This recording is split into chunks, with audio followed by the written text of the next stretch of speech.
Story 1. The Wild Man of China, From Legends to Imperial Records. Section 1. Folktales, First Mentions, and the Long Shadow of the Yeren. It begins with whispers.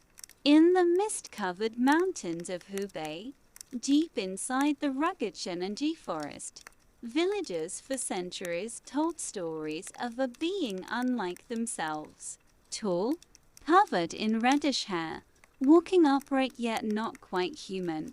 This figure was neither holy beast nor man. They called it Yeren, literally the wild man. For the farmers and woodcutters who made their living on the edges of forests, the Yeren was not an abstract myth but a presence woven into the rhythms of survival. As you tend rice paddies or collect firewood, the stories slip into your ears. Your grandmother warns you not to wander too deep in the woods at dusk. A neighbor recalls how his father once saw a tall, long-armed figure watching the village from the ridge. To live in rural China was to live beside countless mysteries of nature, and the Yeren was one of them. The first written traces of the Yeren date back more than 2,000 years. Ancient texts, compiled by scholars of the Zhou and Han dynasties, make scattered reference to strange beings dwelling in remote areas. In the Shan Jing Classic of Mountains and Seas, a vast compilation of myths and geography completed during the Warring States and early Han periods, one finds descriptions of humanoid figures inhabiting mountains. Though often fantastical, some passages describe wild men with hair covering their bodies, their voices more like animals than humans. Scholars debate whether these were imaginative metaphors, coded allegories, or observations of something real encountered on the frontier. You must remember that China, even in ancient times, was not a uniform, tamed land. Vast stretches of wilderness, from the subtropical forests of the south to the deserts of the northwest, were only lightly touched by imperial roads and armies. To the literate elite in the capital, regions such as today's Hubei, Sichuan, or Yunnan were exotic borderlands, home to strange animals and stranger people. When reports of wild men reached them, they often entered the record without clear distinction between reality and rumor. But here is what makes the Yeren distinct. The reports never stopped. Unlike mythical beasts that appear in one or two records and then vanish into silence, the Yeren emerges again and again, century after century, in Chinese historical writing. In the Hao Hanshu book of the later Han, compiled in the 5th century, there are mentions of hairy men in the mountains. In the Tang dynasty, poets and officials alike noted local stories of encounters with wild, human-like creatures. By the Ming and Qing dynasties, the Yeren was a recognized term understood by scholars and peasants alike. Why did these accounts persist? Part of the reason lies in geography. The Shenanjie region, often considered the Yan's heartland, is a place of difficult terrain. Even today it is characterized by steep ridges, thick forests, and valleys where sunlight barely penetrates. It served historically as a refuge for outlaws, rebels, and hermits, and its remoteness fostered an environment where unexplained sightings could linger unchallenged. Folklore tells us more than just physical descriptions. Some villagers described the Yeren as aggressive, capable of stealing food or livestock. Others believed it could abduct women, echoing a broader human fear of wildness encroaching on social order. Still others claimed the Yeren was harmless unless provoked, a wandering being that kept to itself unless humans trespassed too far. These variations reveal less about the creature itself and more about human anxieties about the boundaries between civilization and wilderness, order and chaos. The daily lives of those who told these stories mattered. Imagine yourself as a farmer in the late Ming dynasty, living in a village nestled by a mountain pass. Nights are long and dark without modern lighting. Wolves and tigers still roam in the hills. The forest is full of noises, some familiar, some strange. You hear branches snapping at night. Sometimes, when gathering firewood, you see footprints larger than a man's, pressed deep in the mud. These details, combined with inherited tales, give the Yeren a persistent plausibility. In fact, the imperial state occasionally took such reports seriously. Local officials in the Qing dynasty compiled gazetteers' encyclopedic records of counties and provinces that described not only taxes and population, but also geography, flora, fauna, and notable phenomena. In more than a few gazetteers, entries mention hairy wild men living in the mountains. These were not works of fiction, but bureaucratic documents meant to guide governance.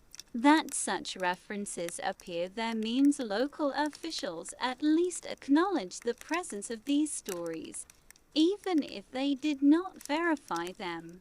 One striking feature of the Yeren tradition is its continuity despite regime changes.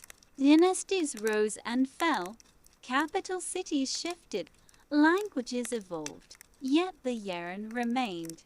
The figure crossed boundaries between myth and observation, between peasant gossip and scholarly record. And unlike the dragon, the purely symbolic creature, the Yeren was always placed in a real, physical geography, specific mountains, forests, and valleys. Yet, with each passing century, the figure of the Yeren seemed to occupy an uncomfortable space between belief and dismissal. Intellectuals of the Song dynasty, for instance, often looked down on such tales, dismissing them as rustic superstition. But the very need to dismiss suggests these stories circulated widely. The elite could not entirely ignore them, even as they attempted to impose rationalist or Confucian frameworks on the world. If we step back, the persistence of the Yeren raises broader questions about how societies record the unexplained.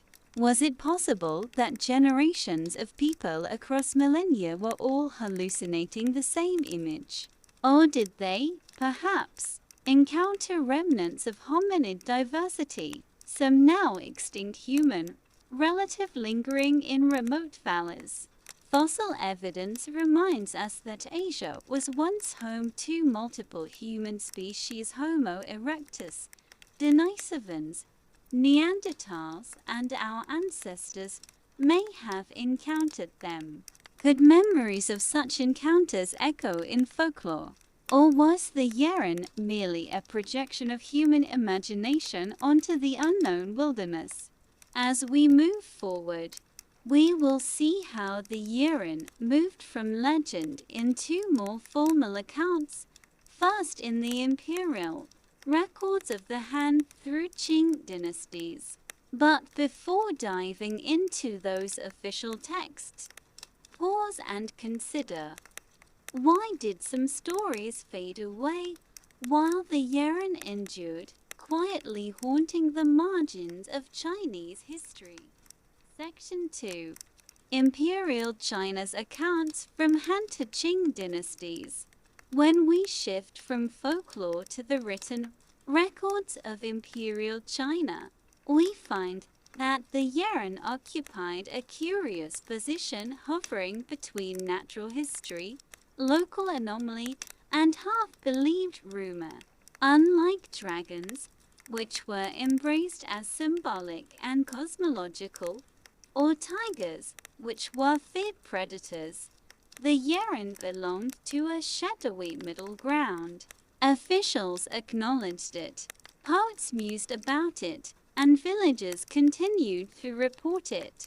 Yet at no point did the imperial state classify it as a recognized species. The earliest dynastic references come from the Han Dynasty 206 BCE to 20 CE. During this era, scholars compiled massive works of history, geography, and natural description, blending observation with inherited lore. One finds mention of hairy men in mountain regions, especially in texts that catalogue the wonders of distant provinces. In the Shiji records of the Grand Historian by Sima Qian, and later, the Hao Hanshu Book of the later Han, reports of non-human, but human-like beings occasionally appear. These were often tied to descriptions of southern barbarians or remote forests. The lines between ethnography descriptions of strange tribes and cryptid-like accounts were not always clear. Some entries read like descriptions of primitive people, while others emphasize fur, long arms, and a lack of language closer to the Yeren as we know it. By the Tang Dynasty 618-907 CE, records of wild men became more pointed. The Tang court, ruling over a vast and diverse empire, took great interest in cataloguing exotic flora and fauna. Court poets also delighted in strange stories. In a few poems and essays, references emerged to wild men of the mountains, described as covered in red or brown hair. Tang literati were often skeptical, but they enjoyed recording local color. Just as tigers, leopards, and bears populated their poetry, so too did the Yeren make occasional cameo appearances. The Song Dynasty 9601-79 CE saw a flourishing of encyclopedic works. The Song elite prided themselves on careful record-keeping and intellectual curiosity, particularly about natural history. This was the era when Chinese scholars compiled vast Laishu encyclopedias and Fangji local gazetteers. Within these texts, one finds more concrete references. Local gazetteers in mountainous provinces sometimes list wild men as part of the fauna. The entries are brief, often no more than a sentence, but they stand out because these gazetteers were intended as sober administrative tools. To list the Yeren alongside bears and deer suggests local officials considered it, at minimum, a phenomenon worth acknowledging. Interestingly, the Song dynasty also produced debates about the reliability of such records. Some Confucian scholars criticized gazetteers for including superstitions that lowered their intellectual tone. Yet the very presence of that criticism reveals how common Yeren reports were. Too common to exclude, too persistent to ignore entirely. The Ming Dynasty 136-816-4 CE produced some of the richest accounts. This was partly because Ming literati delighted in the strange and the marvelous. Collections of Jigwai records of anomalies flourished, blending folklore, rumor, and anecdote into semi-scholarly compilations. In these works, the Yeren sometimes appeared as a semi-legendary figure described as tall, hairy, and inhabiting mountains, occasionally with behavior close to humans. Some tales attributed cunning or even moral lessons to Yeren encounters, much as Europeans attributed meaning to encounters with wild men in forests. But it was in Qing Dynasty 1644-1912 CE gazetteers and administrative documents that the Yeren received its most systematic attention. The Qing state prided itself on meticulous record keeping. County gazetteers, updated every few decades, were required to list not only geography and population, but also flora, fauna, and notable phenomena. Within these records, especially in Hubei and Hunan provinces, one occasionally finds entries like, "There are wild men in the deep mountains, their bodies covered in hair, their voices unlike humans." The phrasing was formulaic, but the inclusion is remarkable. Qing gazetteers were not fanciful texts. They were intended to be read by other officials, consulted for governance. If Yeren reports were included, it meant that county compilers felt it necessary to acknowledge them, perhaps because villagers constantly brought up such encounters, or because sightings were so embedded in local geography that omission would have seemed negligent. Consider, for example, the Xiangxi region of Hunan. Its rugged terrain, ethnic diversity, and relative isolation made it fertile ground for tales of the strange.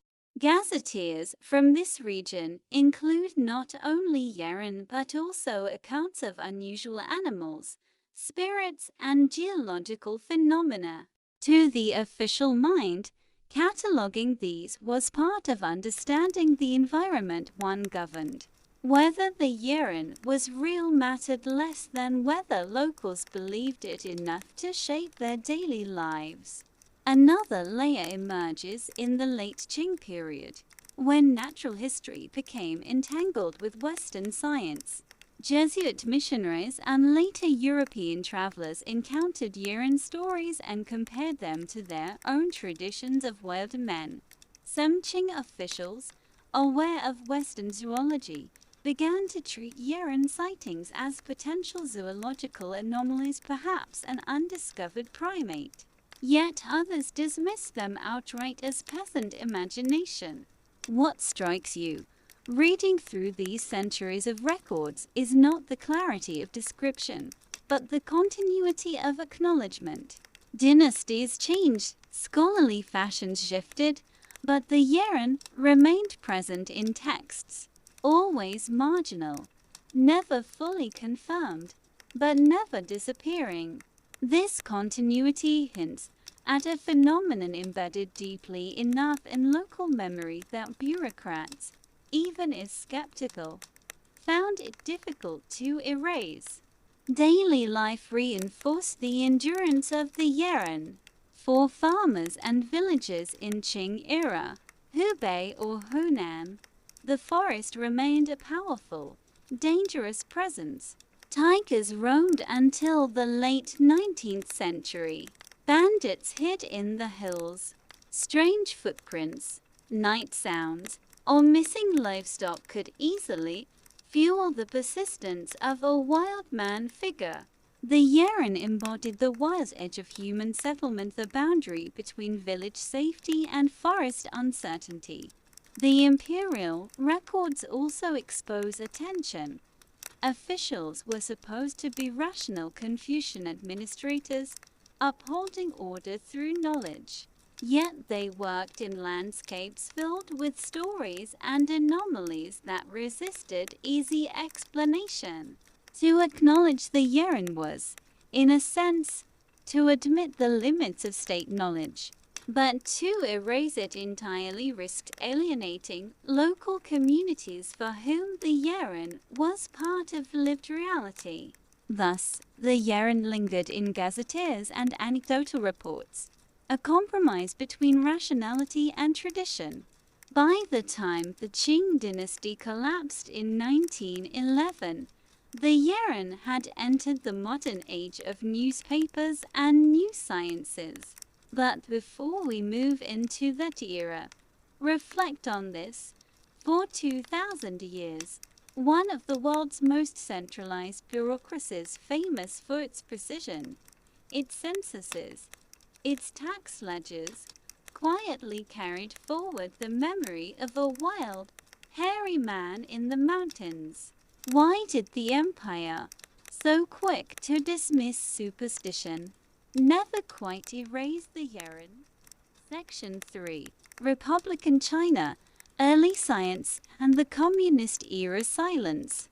The fall of the Qing dynasty in 1911 marked the end of more than 2,000 years of imperial bureaucracy. China entered the Republican period, a time of warlord fragmentation, political instability, and a hesitant embrace of modern science. With railroads expanding and newspapers flourishing, the Yeren moved out of the dense columns of county gazetteers and into the more sensational language of popular journalism. For the first time, reports of the wild man reached a mass readership.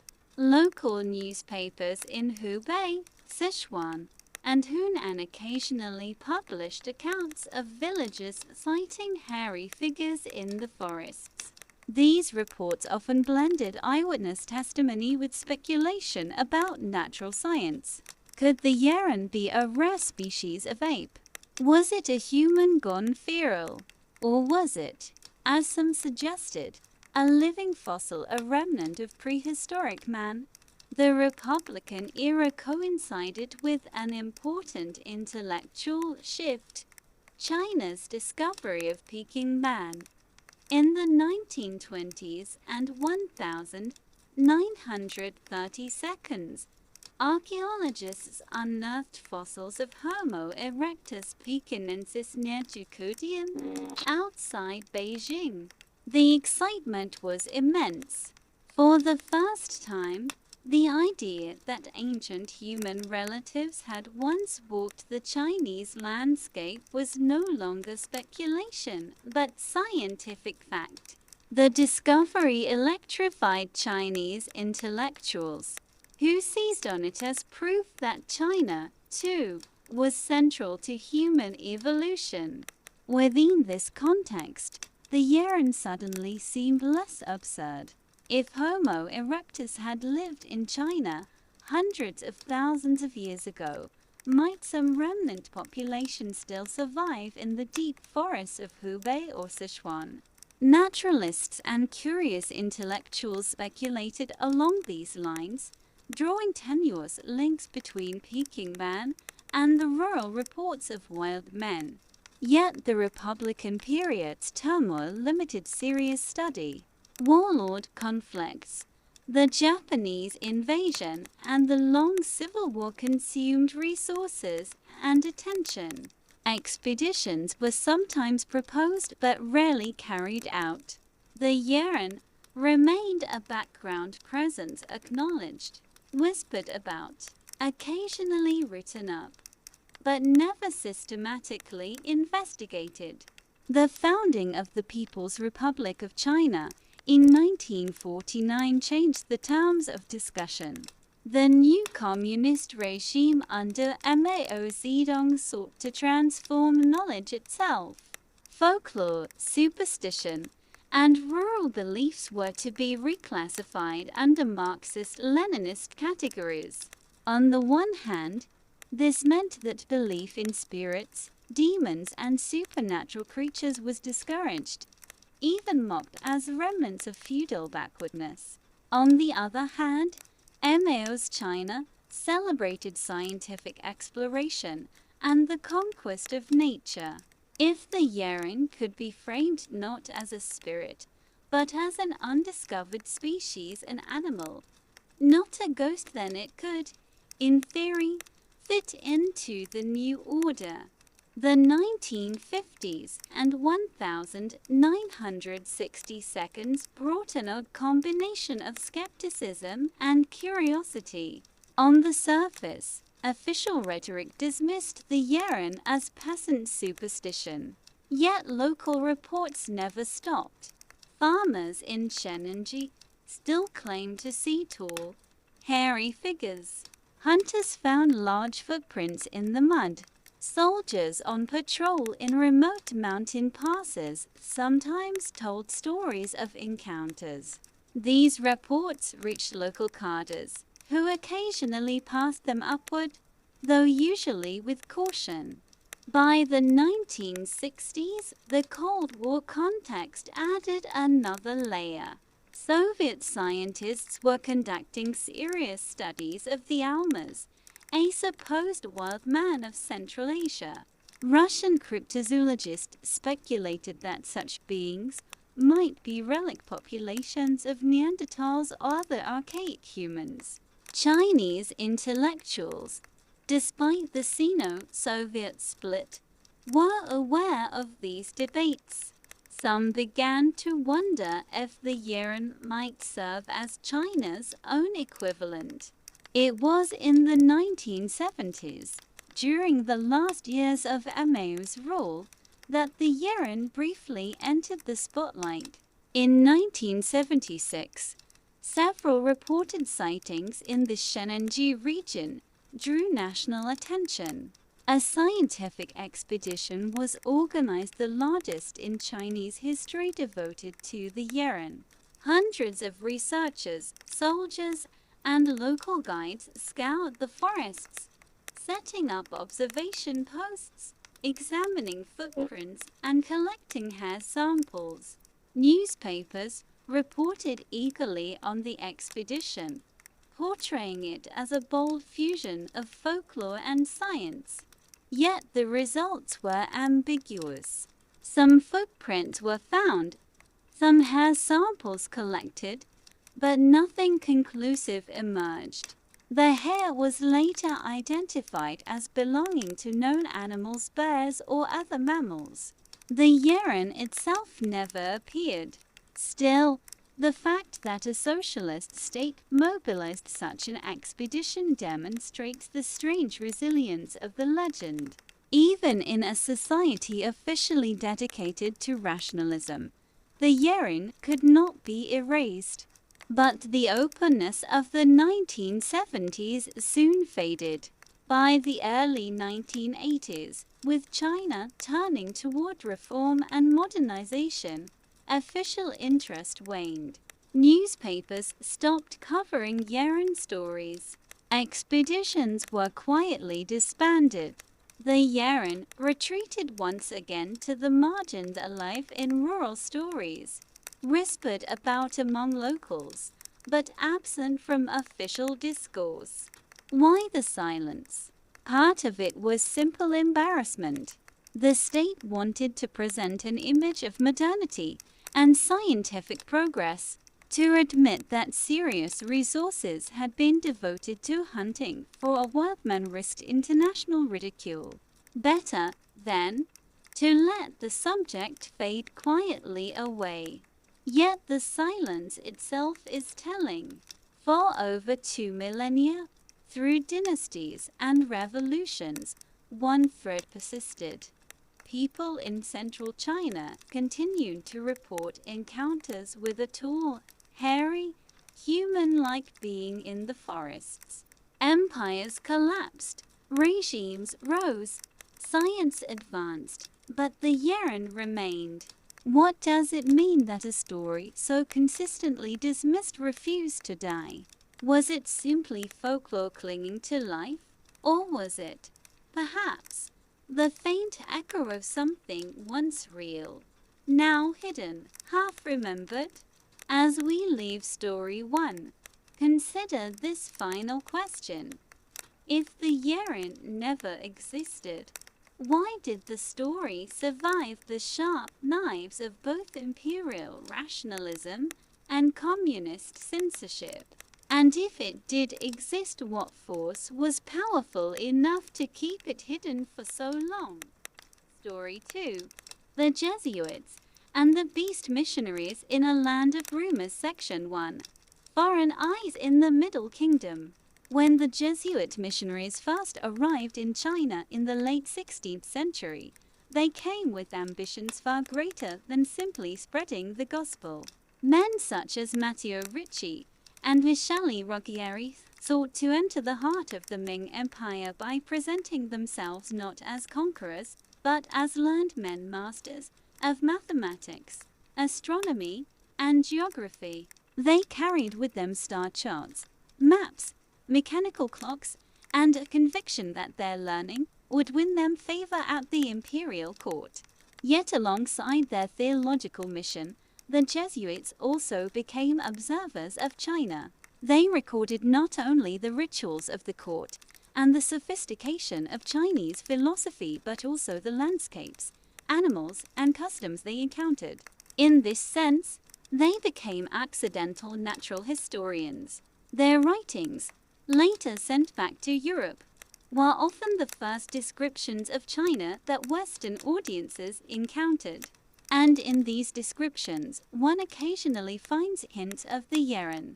The Jesuits entered China at a time when European natural history was itself in transition. In the Renaissance, scholars had rediscovered ancient texts, blending them with new observations from voyages of discovery. Europe's own folklore was full of wild men of the woods, hairy humanoid creatures that lurked at the edges of civilization. These beings were depicted in medieval manuscripts, carved into cathedral facades, and whispered about in rural villages. By the 16th century, the wild man had begun to shift from myth to metaphor, a symbol of untamed nature, of man without grace or reason. So when the Jesuits encountered Chinese villagers telling stories of hairy wild men in the mountains, the parallels were striking.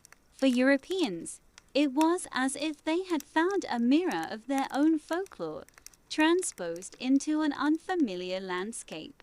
Matteo Ricci himself does not appear to have written explicitly about the Yeren, but later missionaries noted rumors of wild men when traveling through Hunan, Sichuan, and Hubei. These were regions of rugged terrain, where locals spoke of tall, long-haired figures that walked upright and stole food. Missionaries, trained in Aristotelian natural philosophy, struggled to classify these stories. Were they apes, misidentified bears, or some unknown kind of human? In the 17th century, Jesuit reports sent back to Rome and Paris began to fuel European debates about the diversity of the natural world. The age of exploration had already revealed the gorilla to Europeans on Africa's west coast, though it was not yet fully understood. Orangutans, too, were entering European natural history through Dutch and Portuguese trade routes in Southeast Asia. To hear of a similar creature in China seemed both plausible and tantalizing. One French Jesuit, Jean-Baptiste Argis, stationed in China in the early 18th century, recorded stories of wild men told by locals in Hubei province. His tone was cautious, neither endorsing nor dismissing the claims. For the Jesuits, eager to impress upon European audiences the richness of Chinese culture and geography, such stories were curiosities worth including. But there was also a deeper layer. Jesuits were trained to see the natural world as part of God's creation, each species fitting into a divine order. A creature that blurred the boundary between man and beast posed theological questions. Was the Yeren a kind of animal, or a degraded form of human? Could it possess a soul? Such questions echoed debates in Europe about the status of wild men and newly encountered peoples around the globe. Meanwhile, the Chinese elite who interacted with the Jesuits often downplayed the Yeren as peasant superstition. Literati officials preferred to present their civilization as rational, orderly, and enlightened. They did not want European visitors to associate China with strange forest creatures. Yet, ironically, the persistence of Yeren reports among villagers meant that missionaries continued to hear them. even as officials tried to suppress or dismiss the topic. Consider the situation of a Jesuit traveler passing through a mountain village in the early Qing dynasty. He listens as local elders describe a tall, red-haired figure glimpsed on a misty ridge. The Jesuit, trained in Latin scholasticism, but curious about all things Chinese, writes it down in his diary. He does not fully believe, but neither does he reject. Later, his notes travel across oceans, translated and published in European journals, when natural philosophers in Paris or London read them alongside reports of gorillas, orangutans, and strange beasts from Africa and the Americas. Thus, the Yeren became part of a global conversation about the natural world. Through the Jesuits, local Chinese folklore seeped into European Enlightenment debates. What was the nature of man? What was the boundary between human and animal? Could there exist intermediate beings, relics of a prehistoric past? For Europeans, such questions were not idle. They struck at the heart of natural philosophy, theology, and eventually evolutionary thought. Long before Darwin, scholars wrestled with how to fit the diversity of the world into their frameworks.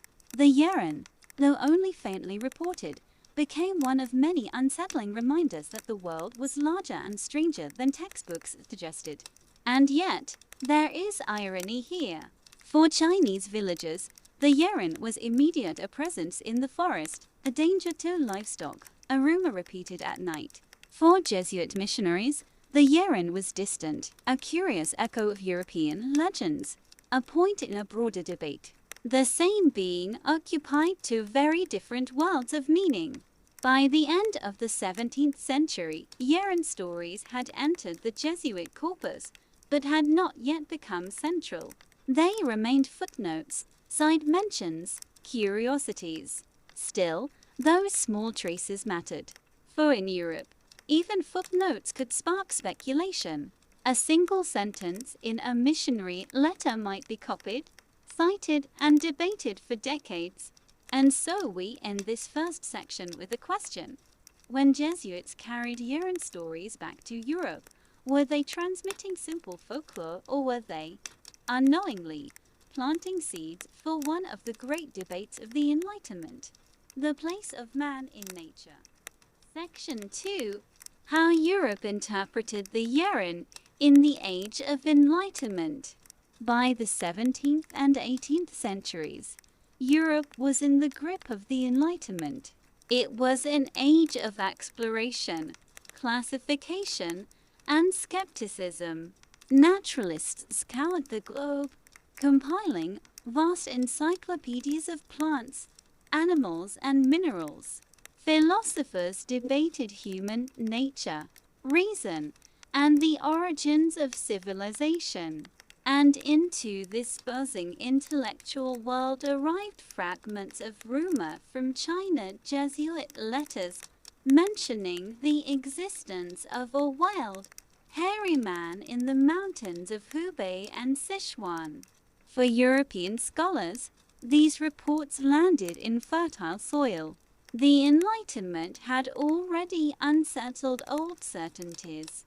Sailors returning from Africa spoke of enormous apes, though often in exaggerated terms. Dutch traders in Southeast Asia brought back tales and sometimes specimens of the orangutan, which became a sensation in European salons. Meanwhile, the medieval European wild man tradition lingered in art and literature, reminding readers that the line between human and animal had always been ambiguous. The Yeren, then, appeared not as an isolated curiosity, but as part of a larger puzzle, the global distribution of creatures that seemed half human, half animal. The problem of classification. European naturalists of the 17th century worked within the Aristotelian great chain of being framework, where every creature had a fixed place in a divine hierarchy. Humans stood above animals because of reason and soul.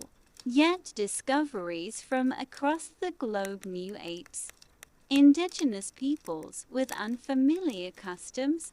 Rumors of wild men complicated this tidy structure.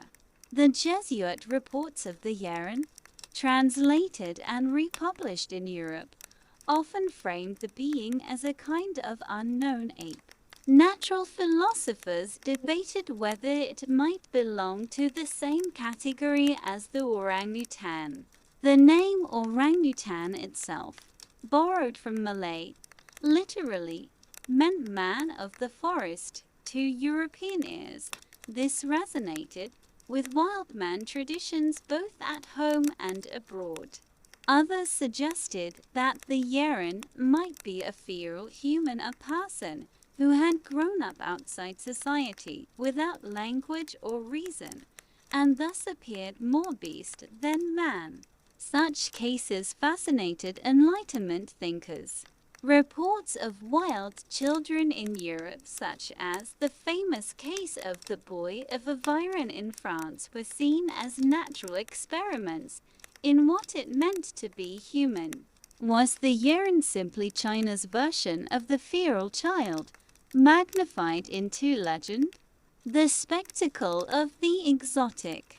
It is important to remember how European audiences consumed these stories. They were not dry zoological entries but curiosities, pieces of the exotic East, folded into travelogues and encyclopedias. A Parisian reader encountering a Jesuit letter about the Yeren might imagine mist-shrouded Chinese mountains and mysterious hairy figures, much as they imagined Amazonian jungles or African coasts filled with marvels. In this way, the Yeren became part of the cabinet of curiosities, culture oddities from around the world displayed to provoke wonder. The Enlightenment prized order and classification, but it also thrived on marvels, on the thrill of the unknown. The Yeren fit neatly into this appetite. Philosophical debates. Beyond curiosity, the Yeren also entered deeper philosophical debates. Thinkers such as Jean-Jacques Rousseau speculated about the state of nature and what humanity looked like before civilization. Was the wild man an echo of this primordial state? Could the Yeren, like Europe's own folkloric wild man, be interpreted as a living remnant of humanity before society? Others, such as Georges Louis Leclerc, Comte de Buffon, sought to classify all known animals in his monumental Histoire naturelle. Buffon collected accounts of apes, orangutans, and wild men, debating their relationship to humans. While the Yeren was never described in detail enough to warrant its own entry, fragments of reports circulated in the same conversations that shaped Buffon's theories. What emerges from these debates is not certainty, but ambiguity. The Yeren hovered between categories: ape or man, myth or zoology, superstition or science. For some, it represented the persistence of medieval credulity in the modern age. For others, it was a tantalizing clue to the diversity of nature and the origins of humanity. The shadow of skepticism. The Enlightenment also sharpened skepticism. Many philosophers dismissed the Yeren outright as folklore, no different from unicorns or dragons. To them, Jesuit reports were tainted by their reliance on peasant stories. Without a specimen bones, skin, or a captured creature, there was nothing to study. And yet, the Yeren did not disappear from European discourse. It survived precisely because it was never disproven. Unlike dragons, which could be relegated to myth once natural history failed to find them. The Yeren remained plausible.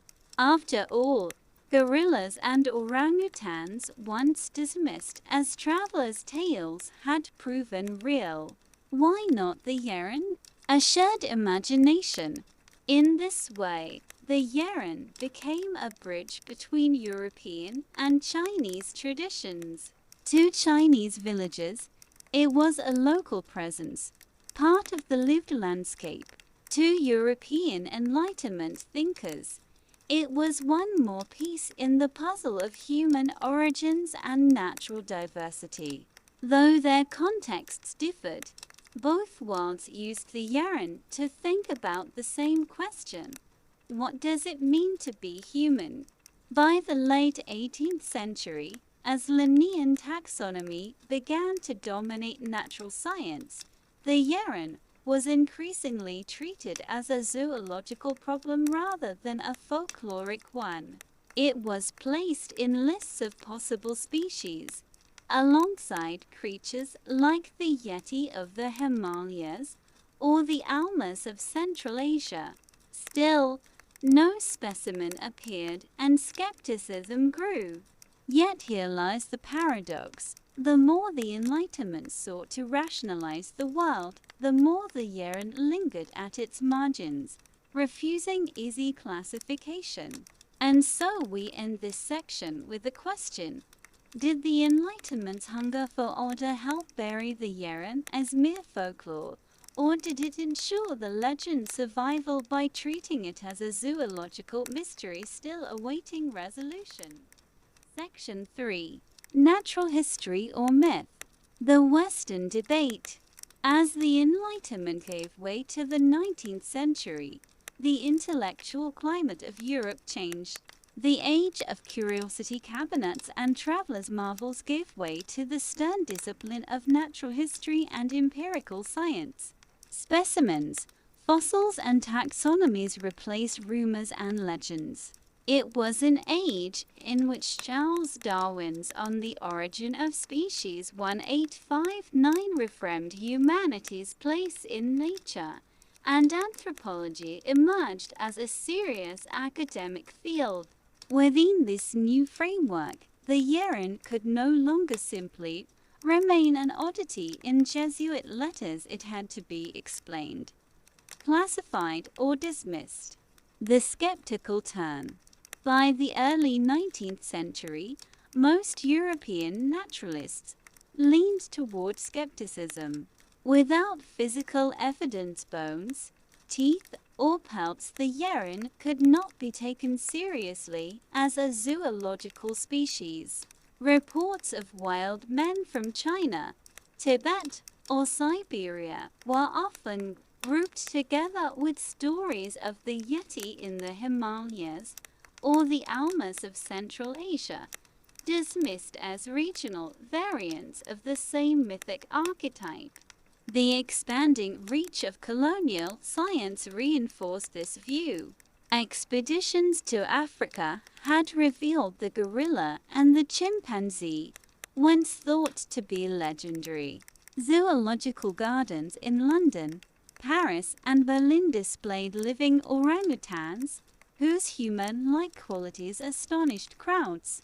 These tangible discoveries highlighted the absence of evidence for the Yeren. If such creatures existed in China, why had no explorer or missionary ever captured one? Yet paradoxically, the very success of zoological exploration also kept the Yeren alive. If gorillas, long dismissed as sailors' tales, could be proven real in 1847, then why not the Yeren? Skeptics and believers alike could point to the same examples to make opposite arguments. Anthropology and the primitive human. At the same time, anthropology's rise opened a different avenue for interpreting the Yeren not as an ape, but as a human in a primitive or degenerate state. European thinkers often speculated about the boundaries of civilization. Reports of feral children found in forests or of reclusive mountain dwellers living apart from society blurred the line between human and animal. Some anthropologists suggested that the Yeren might be an outcast group of humans, perhaps descendants of ancient tribes who had retreated into the wild. In this reading, the Yeren was not a beast but a mirror of human origins, a glimpse of how civilization itself might have begun. Of course, these interpretations often carried the biases of colonial anthropology. To many European readers, the Yeren symbolized the other, non-European, uncivilized, and thus useful as a foil against which modern man could define himself. Popular imagination and the age of exploration. Meanwhile, the Yeren thrived in the popular imagination. Travelogues and adventure stories of the 19th century eagerly mixed fact and fantasy. European magazines published sketches of the Yeren alongside stories of Himalayan Yetis and Siberian wild men, feeding a growing appetite for exotic creatures. In this cultural sphere, the Yeren was often portrayed as part of the global family of cryptids, unverified but plausible beings. Readers in London or Paris might never have believed wholeheartedly in its existence, but they delighted in the possibility. This was also the age when newspapers carried stories of sea serpents, flying monsters, and the Loch Ness Monster. The Yeren's inclusion in such lists ensured that it remained familiar to European audiences, even if largely as a creature of rumor rather than science. The silence of science. By the late 19th and early 20th centuries, the professionalization of zoology and anthropology left less room for ambiguous beings like the Yeren. Scientists demanded specimens, and none appeared. Expeditions into China focused on archaeology, botany, and linguistics rather than monsters of folklore. The Yeren faded from serious academic discussion in Europe, relegated to the margins of cryptozoology. Yet silence was not the same as disappearance. Within China, reports of Yeren sightings persisted. Local folklore remained rich with stories of encounters in remote forests. And in the West, the Yeren's absence of proof kept it in the same liminal category as the Yeti and Bigfoot, dismissed by most scientists but kept alive by enthusiasts. Between science and myth, the 19th and early 20th centuries thus left the Yeren suspended between worlds. For scientists, it was a non-subject, a rumor unworthy of study. For popular culture, it was a thrilling what-if, an exotic echo of Europe's own wildman traditions. This ambiguity reveals something larger about the age. The 19th century was both a time of certainty, science categorizing and explaining everything, and of wonder, where the margins of knowledge still allowed for mysteries. The Yeren occupied that frontier, resisting classification and refusing extinction in human imagination. As the world entered the 20th century, and China itself underwent dramatic transformation, the Yeren was poised to re-emerge not in European encyclopedias, but in the modern scientific debates within China itself. Story 3. The Return of the Wild Man. Modern Cryptozoology in China. Section 1. The Yeren in a Century of Upheaval.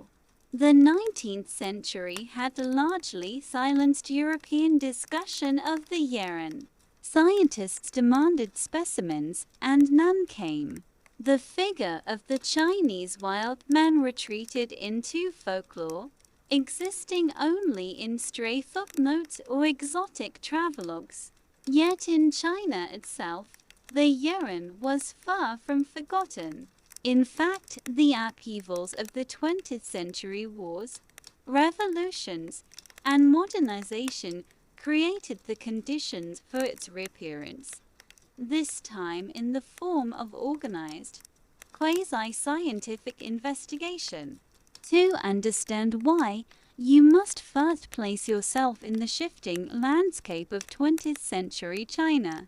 From the final days of the Qing dynasty through the Republic, the Japanese occupation, the Civil War, and the triumph of the Communist Party, China experienced an unrelenting series of disruptions. In these years, rural traditions endured even as political orders collapsed. Remote communities clung to their oral tales of Yeren sightings, passing them on to new generations. By the time the People's Republic of China was established in 1949, the Yeren remained a living rumor in villages and mountain settlements. This persistence would prove crucial, for as the new state began to embrace scientific development, it also opened, perhaps unintentionally, the door for cryptozoology to re-emerge. Folklore's surviving revolution. In many ways, the Yan survival was a matter of geography. The regions where sightings most often occurred, the Qinling Mountains of Shanxi, the Shenanjie Forest region of Hubei, and the misty forests of Sichuan and Yunnan, were rugged, sparsely populated, and difficult to police. Even during the Cultural Revolution, when folklore was discouraged as superstition, local people continued to whisper stories of encounters. Hunters, farmers, and woodcutters claimed to see massive hairy figures, walking upright and vanishing into dense thickets. For rural residents, these stories were not strange. They were part of the landscape, warnings to children, explanations for strange tracks, or simply observations too unsettling to ignore. Unlike European skeptics, villagers did not debate whether the Yeren existed. For them, it did, as a fact of the environment. The global cryptozoology moment. The 1950s and 1960 seconds were also a global turning point in interest in hidden creatures. In 1951, British mountaineer Eric Shipton photographed a large footprint in the snow of the Himalayas, sparking a worldwide craze for the Yeti. The 1967 Patterson-Gimlin film of a supposed Bigfoot in California's forests ignited popular fascination across the West. Suddenly, the idea that unknown primates might still roam remote corners of the Earth seemed less absurd. China was not isolated from this atmosphere. Even during the years of the Cold War, stories of Yetis and Bigfoot circulated. Chinese scientists, eager to demonstrate the nation's intellectual vitality, began to wonder, might China's own wild man be worthy of study? First modern reports. It was in the 1950s and 1960 seconds that the Yeren returned to print, not in Jesuit letters or rural folktales, but in Chinese newspapers and academic journals. Several events fueled this revival. In 1957, reports emerged from Hubei province of a strange humanoid creature encountered by road workers. Their description: a tall figure, covered in reddish hair, fleeing into the forest, was strikingly similar to local Yeren traditions. In the 1960s, Further sightings in Shenandoah led to state interest as forestry workers, soldiers, and teachers independently reported encounters. Unlike earlier folklore, these accounts came from individuals perceived as credible under the new socialist order. These early reports were carefully framed. Newspapers emphasized that they were not promoting superstition, but rather encouraging scientific curiosity. The Yeren was no longer a mystical beast but a potential undiscovered primate, perhaps related to humanity itself. Science and the new state. Why would the Chinese state, particularly under Mao, tolerate or even encourage interest in the Yeren? The answer lies in the intersection of politics and science. The People's Republic of China sought to prove that it was a modern scientific power. Discovering a new species of great ape or even a hominid would be a triumph of global significance, placing Chinese science on the world stage. Furthermore, the Yeren was a Chinese mystery, tied not to Western folklore, but to the mountains and forests of the nation itself. Its study would not only showcase China's science, but also assert its cultural independence. In this way, the Yeren became entangled in state projects of modernization. Expeditions to investigate sightings were organized through universities and research institutes. For the first time in history, the wild man of China was being pursued not by rumor or missionaries, but by scientists with notebooks and cameras. The People's Encounters. Beyond the scientific framing, ordinary people continued to supply the raw material. Encounters in the wilderness. Hunters described finding massive footprints by riversides. Farmers claimed to see hairy figures watching from tree lines. Travelers spoke of strange howls echoing at night. These accounts were often remarkably consistent. Height between 5 and 7 feet, covered in thick reddish-brown or black hair. Bipedal, with human-like posture but ape-like features. Sometimes aggressive, sometimes indifferent, often vanishing quickly. The question was no longer whether the Yeren was real to those who claimed to see it. It clearly was. The question was whether science could transform these accounts into evidence, from folklore to cryptozoology. Thus, by the late 1960s, the Yeren had been reborn as a subject of cryptozoology, the study of hidden animals. It straddled the line between superstition and science, folklore and biology. Where Jesuits once catalogued it as a curiosity, and Enlightenment thinkers dismissed it as myth, modern Chinese scientists treated it as a test case. Could a creature once confined to rumor be validated through observation, collection, and taxonomy? This was the new paradox of the Yeren. Its survival depended not only on the persistence of oral tradition, but also on the willingness of modern institutions to consider the possibility of its existence. In this way, the wild man became a symbol of China itself in the 20th century, old and new, rural and modern, mythic and scientific, all at once. Toward the great expeditions. By the dawn of the 1970s, the ground had been prepared. Local sightings accumulated. Newspapers had framed the debate in scientific terms. The state, eager to showcase progress, had opened space for investigation. All that was needed was a trigger, an event dramatic enough to transform scattered reports into a national project of discovery. And in 1976, Such an event would occur in the mountains of Hubei, setting off one of the most remarkable episodes in modern Chinese science. Section 2. The Shenanji Incident and the Great Expeditions. The summer of 1976, the mid-1970s, were a time of transition for China.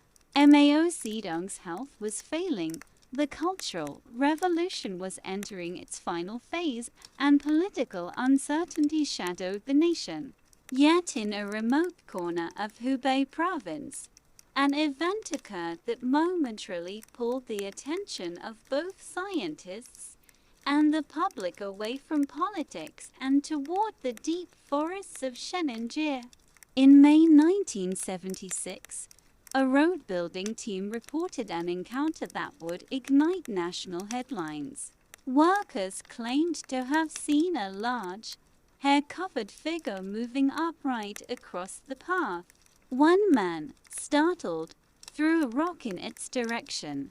The creature reportedly turned, looked back, and fled into the thickets with astonishing speed. Its description: over 2 meters tall, reddish-brown hair, long arms, and human-like but bestial features matched perfectly with local Yeren lore.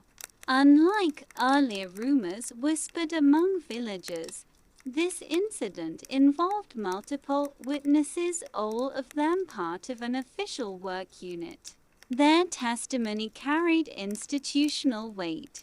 Within weeks, news agencies reported the event, cautiously but with fascination. For the first time in modern history, the Yeren was not only a matter of folklore or scattered anecdote. It was a national mystery. Shenanjie, a natural stage. The choice of Shenanjie as the center of the story was not accidental. The region, a dense forested massif in western Hubei, had long been steeped in myth. Local legend claimed that the mythical ruler Shening, the divine farmer, had tested hundreds of herbs there. The forests themselves were rugged, mist-laden, and filled with biodiversity. Rare golden snub-nosed monkeys, clouded leopards, and black bears roamed its valleys. To zoologists, it was a natural laboratory. To folklorists, it was an enchanted land. To the Chinese public, it became the perfect home for a hidden creature. The state response: the 1976 sighting occurred at a politically delicate time, yet it was too sensational to ignore.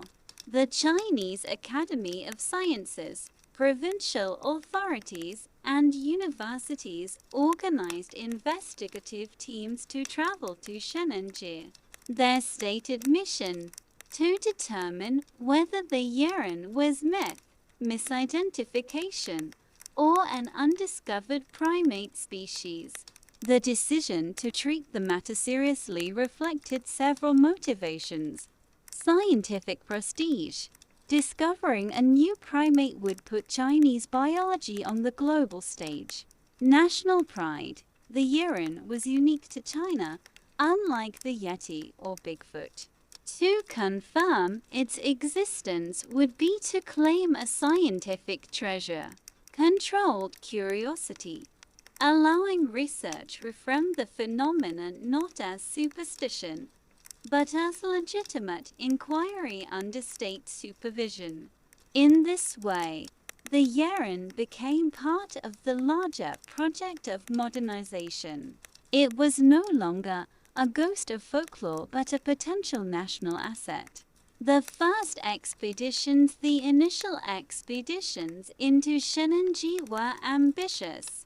Teams of scientists, soldiers, local guides, and journalists trekked into the mountains with cameras, measuring equipment, and notebooks. They sought physical evidence: footprints, hair samples, feces, or even direct observation. Reports soon trickled back. Large footprints, measuring over 30 centimeters, were photographed in muddy riverbanks. Strands of reddish hair were collected and sent to laboratories. Early analysis proved inconclusive, though some claimed they did not match known species. Villagers were interviewed, and many provided consistent descriptions of encounters stretching back decades.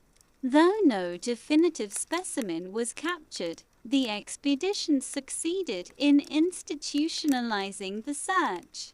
The Yeren was no longer a fringe subject, it was a matter of scientific and even political concern. Media frenzy and public fascination. The Chinese press, newly energized in the post-cultural revolution, seized upon the story. Newspapers ran detailed reports of the expeditions, often accompanied by dramatic illustrations of towering, ape-like figures striding through misty forests. Magazines speculated about the Yeren's identity. Was it a relic Gigantopithecus, the massive ape once native to southern China, a population of surviving Neanderthals, or an unknown branch of humanity? For the Chinese public, weary of political campaigns and economic struggle, the Yeren offered a rare chance to dream. It was a story of discovery, mystery, and national pride, an adventure unfolding not in foreign lands but in the heart of China itself. The Gigantopithecus hypothesis. Among scientists, one theory captured the imagination more than any other, that the Yeren might be a surviving remnant of Gigantopithecus blacki, a giant ape species that lived in China hundreds of thousands of years ago. Fossilized jaws and teeth of this creature had been found in caves across southern China, indicating a massive ape perhaps 3 meters tall once roamed the region. Could it be that Gigantopithecus had not gone extinct, but had retreated into remote forests like Shenanju? The idea electrified researchers, for it promised not only the discovery of a new animal, but the survival of a prehistoric giant. International attention. The Yeren story even reached beyond China's borders. Western journalists, familiar with Bigfoot and the Yeti, reported with intrigue on the Chinese wild man. Cryptozoologists, who often struggled for recognition in their own countries, watched with envy as China poured official resources into the search. For once, a government was treating the subject seriously, elevating it from the realm of rumor into the halls of science. Results and frustrations. Yet despite the enthusiasm, the expeditions faced obstacles. The forests of Shenanju were vast and difficult to navigate. Clear photographs proved elusive. Hair and footprint samples often turned out to belong to bears, monkeys, or villagers. Each expedition returned with tantalizing hints, but no definitive proof. Still, the lack of certainty did not dampen public fascination. If anything, it heightened it. The Yeren had re-emerged as a figure of suspense, always just out of reach, always glimpsed, but never captured. The symbol of a new China. By the late 1970s, the Yeren had become more than a cryptid. It was a symbol of China's untapped natural wealth, of its scientific ambition, and of its ability to contribute mysteries of its own to global knowledge. Where earlier centuries saw Jesuit missionaries exporting Yeren tales to Europe, now it was China itself projecting the wild man to the world stage. The great expeditions of the late 1970s thus mark a turning point. The Yeren was no longer confined to folklore or scattered reports. It had entered the domain of state-supported science, even if the science could not yet deliver the decisive evidence it craved. Toward the 1980s, as China entered the reform era under Deng Xiaoping, the Yeren continued to attract attention. More expeditions were planned, involving larger teams, more advanced technology, and international collaboration.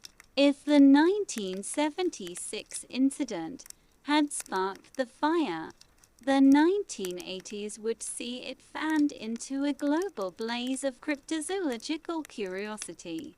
The wild man of China, once a whispered tale in mountain villages, was now a participant in modern science, politics, and even diplomacy. And yet, like the creature itself, the truth remained hidden in the shadows of the forest. Section 3. High-tech hunts, skepticism, and the enduring mystery. 1980s presents the 1980s. National expeditions and growing hopes. In the wake of the 1976 energy encounter, the Chinese government launched a series of more formalized hunts for the Yeren throughout the 1980s. Expeditions grew in scale, sometimes involving over 100 participants, including biologists, soldiers, photographers, and journalists. New tools were brought into the field: motion-triggered cameras, tranquilizer guns, plaster kits for footprint casting, and radio equipment for coordination across the rugged forests. The 1980s were also a time when China opened more boldly to the world.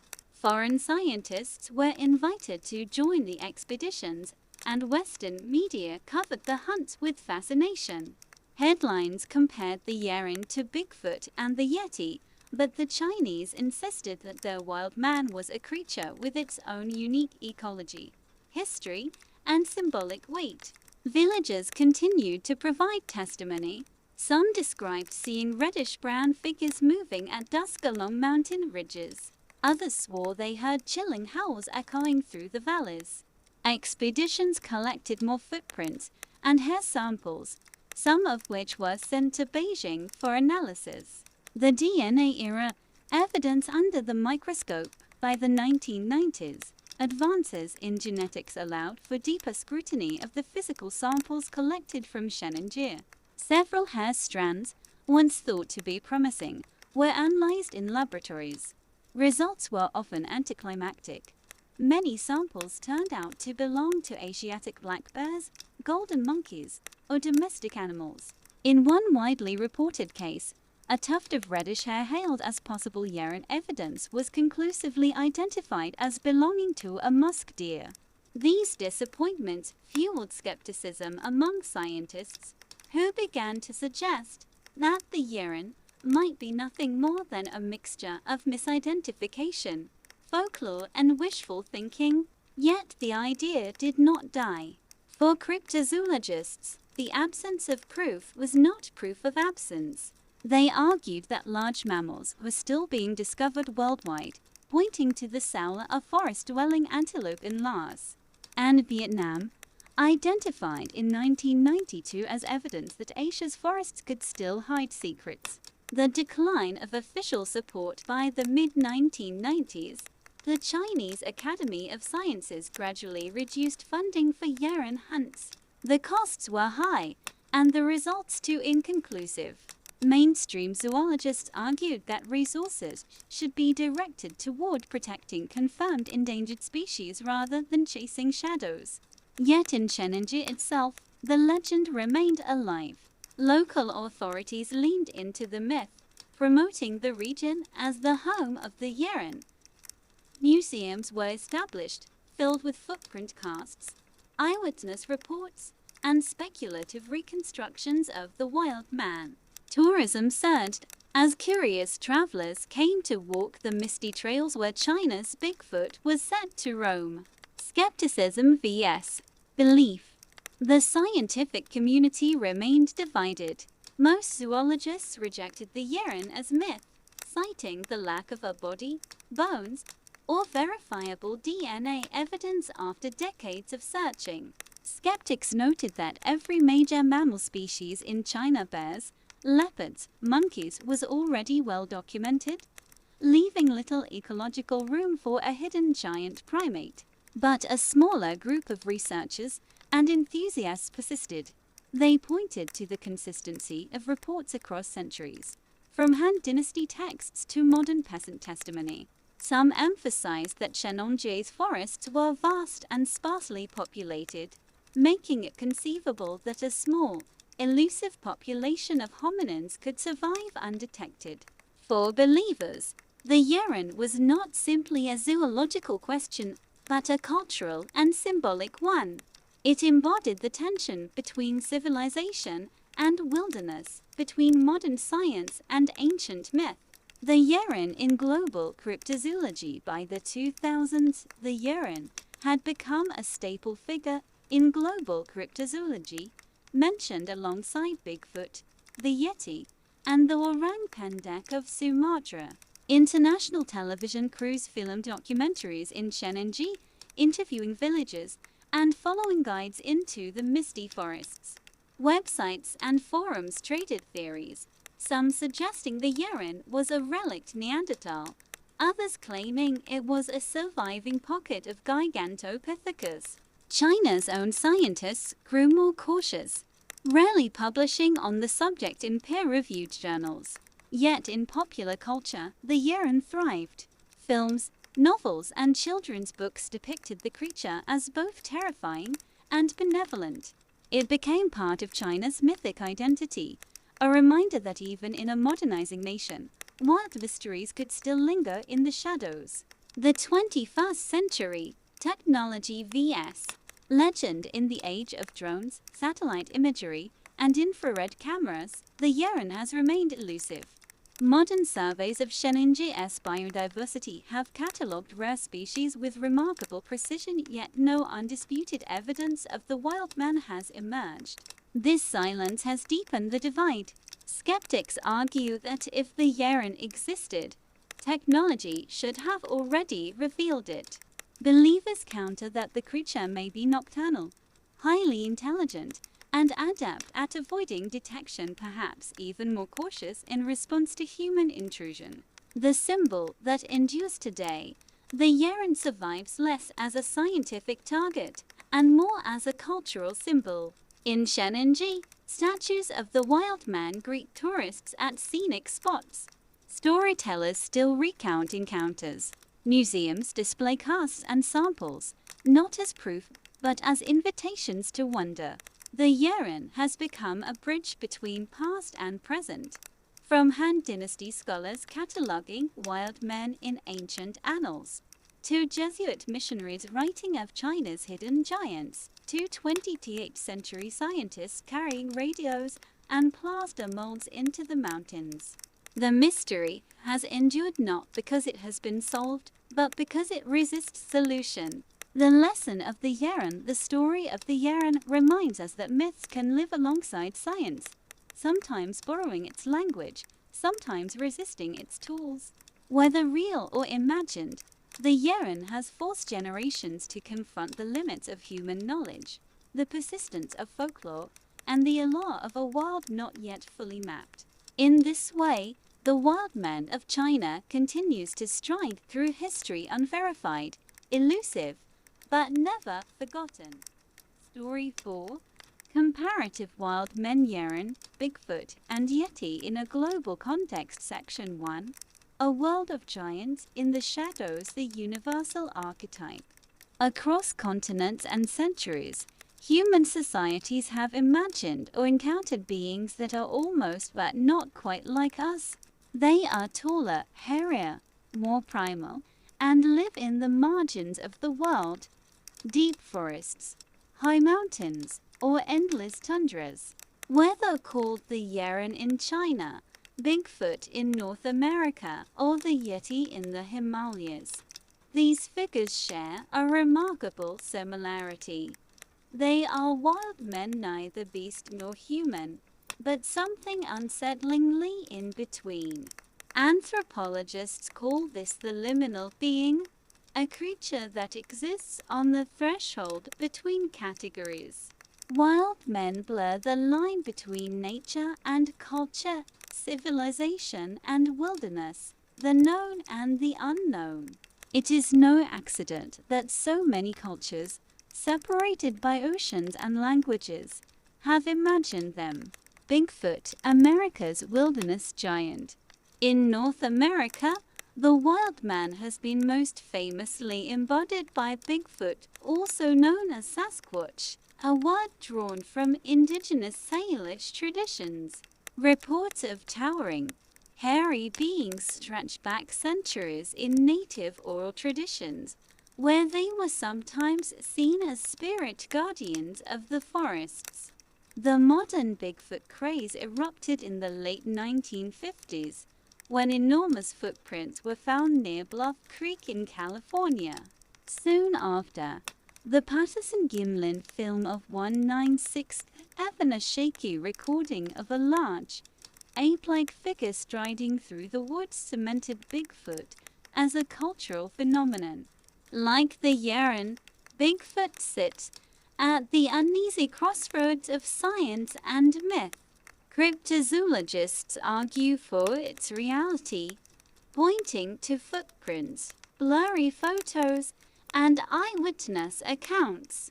Skeptics dismiss these as hoaxes, misidentified bears, or folklore exaggerated into belief.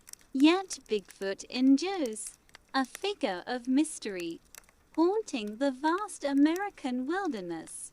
The Yeti, guardian of the Himalayas.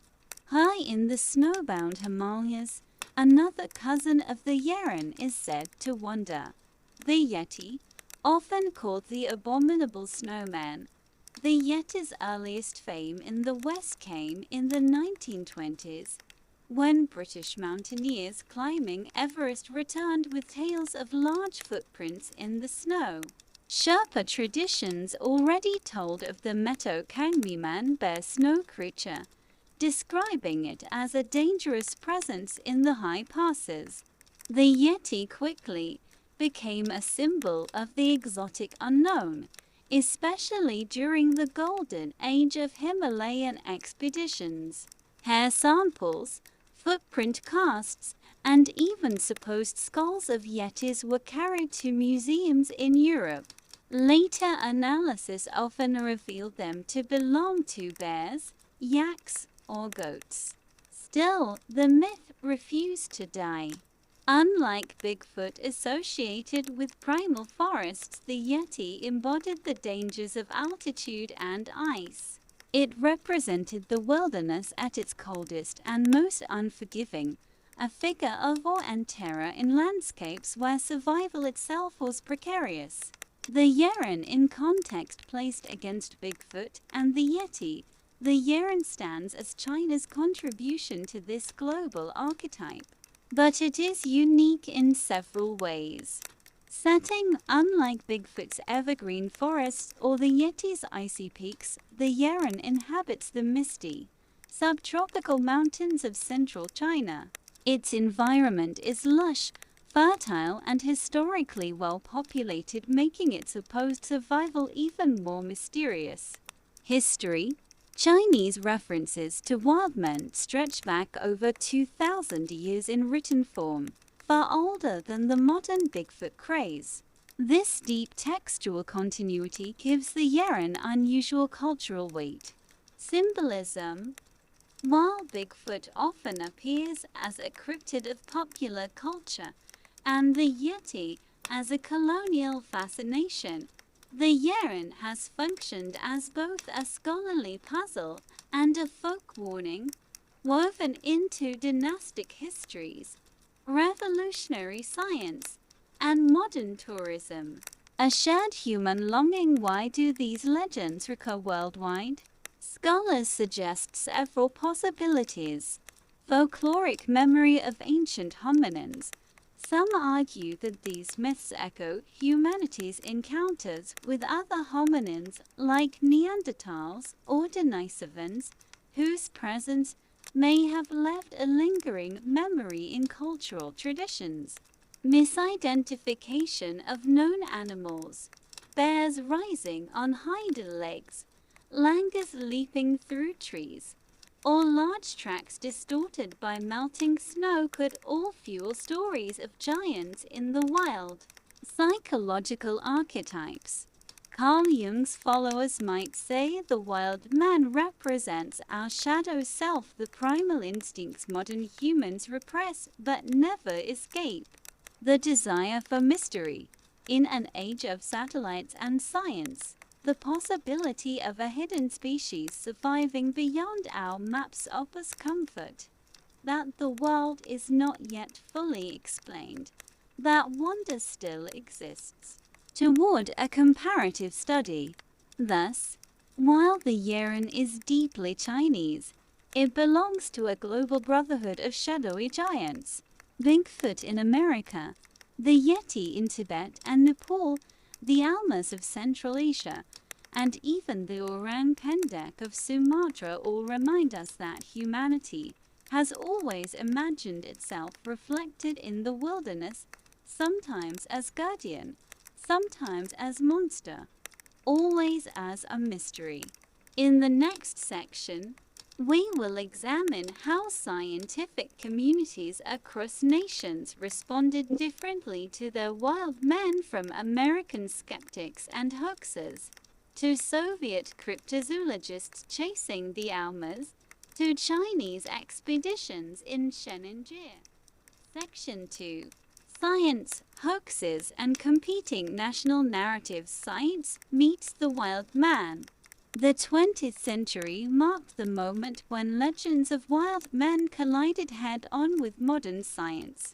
Expeditions, measurements, footprint casts, hair samples, and photographs all became the currency of debate.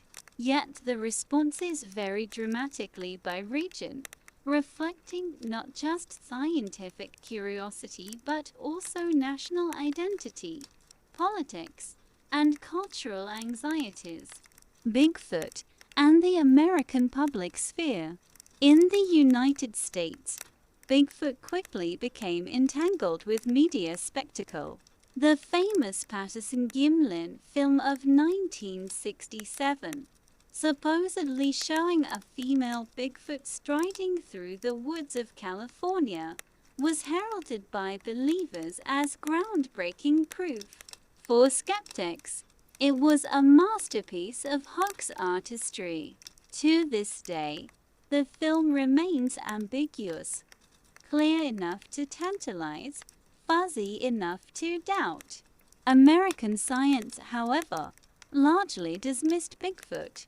Zoologists, anthropologists, and primatologists argued that no physical remains, no bones, no bodies had ever been produced. Without a specimen, Bigfoot was not a scientific question, yet the very absence of proof only fueled the public's fascination. Bigfoot thrived in a democratic media ecosystem. TV specials, tabloid magazines, roadside attractions, and later internet forums all turned it into a pop culture cryptid. In many ways, Bigfoot reflects American themes: wilderness, individual discovery, and distrust of authority more than zoological evidence. The Yeti and the Age of Exploration. The Yeti's fame blossomed in the mid-20th century amid the heroic era of Himalayan mountaineering. For European and American climbers, encountering mysterious footprints in snowfields became an irresistible side plot to summiting Everest. The press branded it the abominable snowman, a phrase born from a mistranslation but immortalized in headlines. Western museums collected alleged Yeti relics, scalps, hands, pelts only for scientific testing to reveal them as parts of bears, antelopes, or goats. Yet here, science played a more complicated role. While Western zoologists debunked relics, Soviet scientists in the 1950s and 60s leaned into Yeti research as a national project. Soviet cryptozoologists argued that Yetis, llamas, and other wild men were living hominins, survivors of evolutionary lineages erased in the West's Darwinian orthodoxy. Thus, the Yeti became entangled in Cold War narratives, for the West, a colonial curiosity and tourist lure. For the Soviets, potential proof that Marxist materialism could rewrite human history. The Yeren and Chinese expeditions. In China, the Yeren story unfolded differently. Beginning in the late 1970s, just after the Cultural Revolution, state-backed teams of scientists launched expeditions into Shenandoah to search for the man of the wild. This was not merely folklore. It was framed as serious zoological investigation. Hair samples, footprints, and eyewitness testimonies were collected, and for a time, the Yeren appeared in official Chinese newspapers as a legitimate scientific mystery. Unlike the American Bigfoot, which was dismissed by academics, the Yeren benefited from a government narrative that framed China as a land still holding ancient secrets. Yet, as years passed and no bodies were found, Chinese scientists grew cautious. By the 1990s, state enthusiasm waned, and the Yeren shifted from a national project to a regional identity symbol.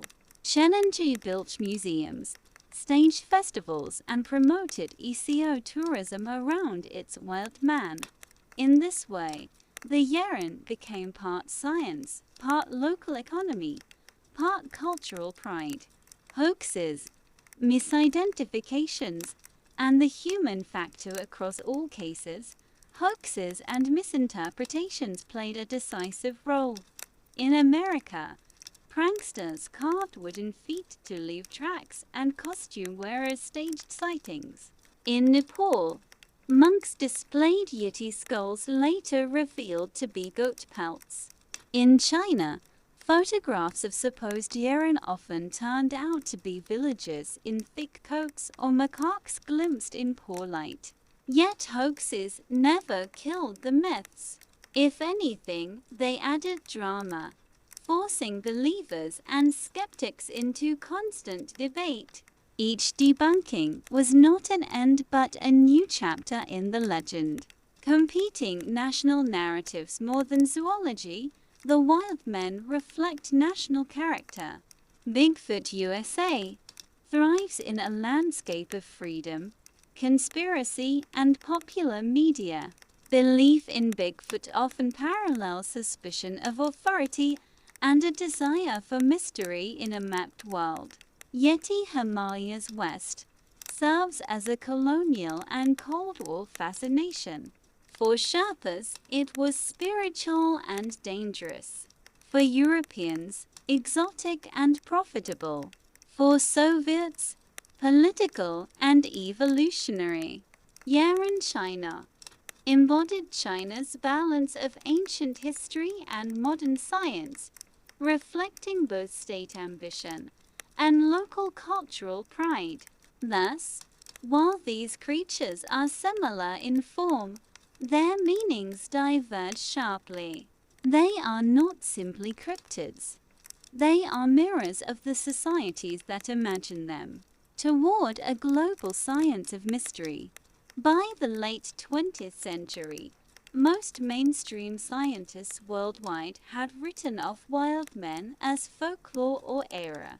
Yet cryptozoology, the study of hidden animals, continued to thrive outside academia, fueled by enthusiasts, television documentaries, and tourism. What unites these cases is not the likelihood of an undiscovered hominid, but the enduring human need to believe in them, whether as evidence of evolutionary mysteries, as national symbols, or as cultural entertainment, the wild men remain alive if not in flesh, then in imagination. In the next section, we will explore how globalization and digital media have transformed these legends in the 21st century, from YouTube documentaries and online hoaxes to eco-tourism economies built around mystery. Section 3. Wild men in the digital age, from forest to fiber optic. How the internet changed the game.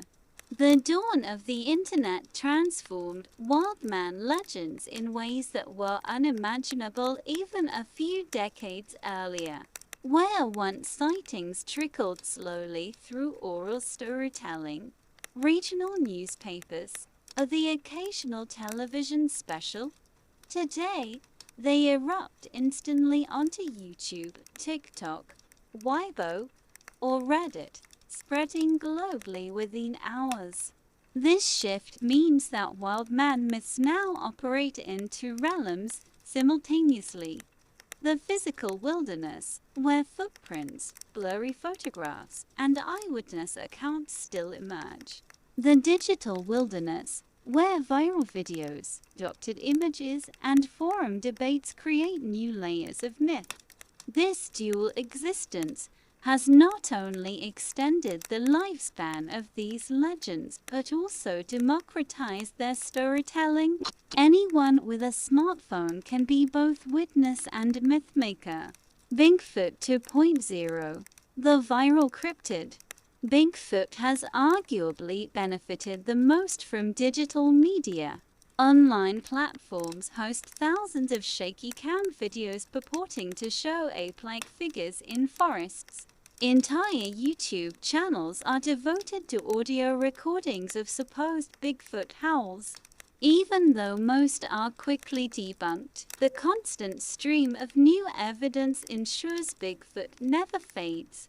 Hoaxes no longer rely on elaborate costumes or planted footprints. Instead, they exploit deepfake technology, AI-generated images, and edited clips.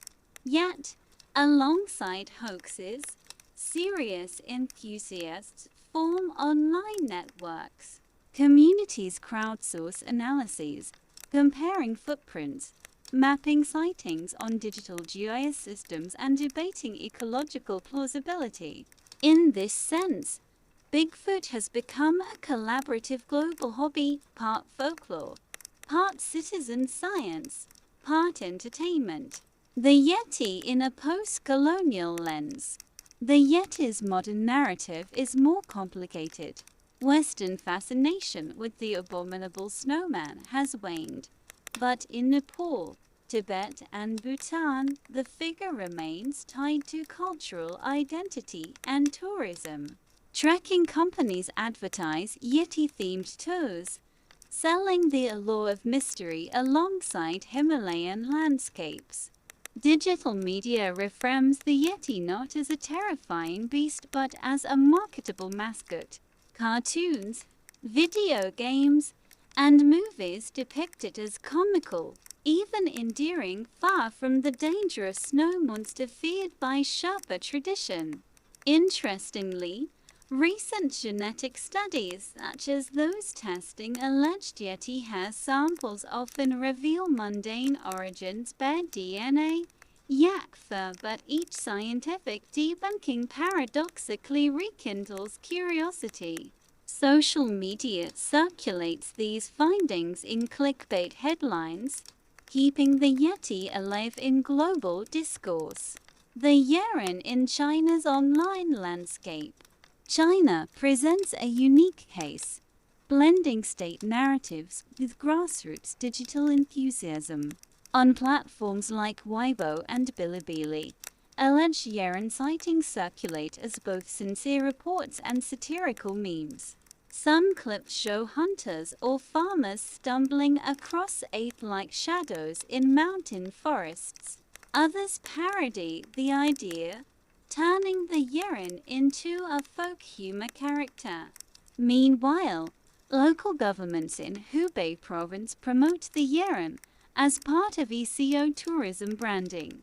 Shenanji National Park hosts festivals and maintains museums dedicated to the wild man. Visitors are invited to hike trails where sightings most often occur, buying themed souvenirs along the way. In this way, the Yeren has transformed into a cultural resource and economic engine. Yet, online skepticism is strong. Chinese scientists, more connected to global zoology than in the 1980s, often caution that no serious evidence supports the yen's existence. Still, for many netizens, the debate itself, not its resolution, is the true attraction. Hoaxes in the digital age. Faster, louder, harder to kill. The internet has also accelerated hoax culture. A few examples illustrate the point. 2008 Georgia Bigfoot body hoax. Two men claim to have a frozen Sasquatch corpse, complete with press conferences. Within days, DNA tests revealed it was a costume stuffed with animal parts. Yet for those few days, the internet was ablaze. Photoshopped Yeti tracks circulating on Facebook in the 2010s. These images tricked thousands before being traced to stock photos. Chinese viral videos. Clips of supposed Yeren encounters occasionally trend on WeChat or Douyin TikTok, often later exposed as staged, but not before millions of views. Unlike the 19th century, when a single debunking might end a legend's momentum, digital hoaxes live forever, archived, reshared, and reinterpreted. The line between folklore and fraud becomes blurry, which paradoxically strengthens belief rather than weakens it. National myths in a global arena. In the digital age, wild men no longer belong to isolated cultures. Instead, they circulate globally, often absorbing each other's traits. A Bigfoot video might be rebranded as Yeren footage in Chinese forums. A Nepalese trekking agency might market Bigfoot-style tours alongside Yeti stories. Western cryptozoologists debate Chinese Yeren sightings as if they are part of the same phenomenon. This globalization of folklore dilutes national differences while also sharpening local pride. For instance, American believers insist that Bigfoot is unique to their wilderness. Chinese enthusiasts argue the Yeren is tied to their cultural landscape. Sherpa elders stress that the Yeti should not be confused with Western caricatures. Thus, while the internet connects legends, it also intensifies the competition for cultural ownership. The eternal wild man. Ultimately, the digital age ensures that wild men, whether Yeren, Bigfoot, or Yeti, will never truly vanish. Even if science continues to find no physical proof, the combination of viral media, tourism economies, and cultural pride guarantees their survival as enduring myths.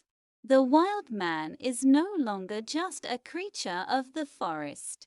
It is now a creature of the feed, the algorithm, and the meme, an eternal reminder that in the modern world, mystery thrives not in spite of science, but alongside it.